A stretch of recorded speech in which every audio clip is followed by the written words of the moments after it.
যুক্তরাষ্ট্রের পর এবার ভারত পাকিস্তানের মধ্যকার উত্তেজনা প্রশমনে এগিয়ে এলো ইউরোপীয় ইউনিয়ন। সংস্থাটির পররাষ্ট্র বিষয়ক প্রধান কাজা কালাস গতকাল ভারতীয় পররাষ্ট্রমন্ত্রী এস জয়শঙ্কর ও পাকিস্তানের পররাষ্ট্রমন্ত্রী ইসহাক দারের সাথে ফোনালাপ করেন।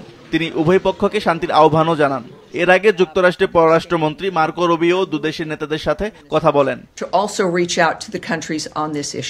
রুবিও শাহবাজের সাথে ফোনালাপে হামলার নিন্দা জানান।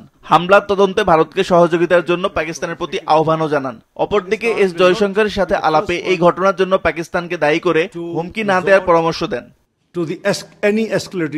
এদিকে দুই দেশের মধ্যে পাল্টাপাল্টি পদক্ষেপে পরিস্থিতি আরো জটিল করে তুলেছে। সীমান্তে টানা 9 দিন ধরে দুই দেশের সেনাদের গুলি বিনিময় চলেছে, তবে এতে করে কোনো হতাহতের খবর পাওয়া যায়নি।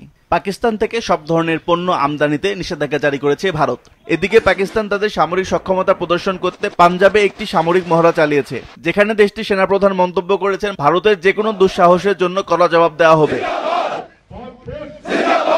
মোট কথা, পুরো পরিস্থিতি দক্ষিণ এশিয়ার শান্তি ও স্থিতিশীলতার জন্য বড় ধরনের চ্যালেঞ্জ হয়ে দাঁড়িয়েছে। আন্তর্জাতিক মহল আশা করছে উভয় দেশ সংযম প্রদর্শন করবে এবং শান্তিপূর্ণ সমাধানে পৌঁছাবে। আসিফ আল আমিন, মাছরাঙ্গা নিউজ ডেস্ক।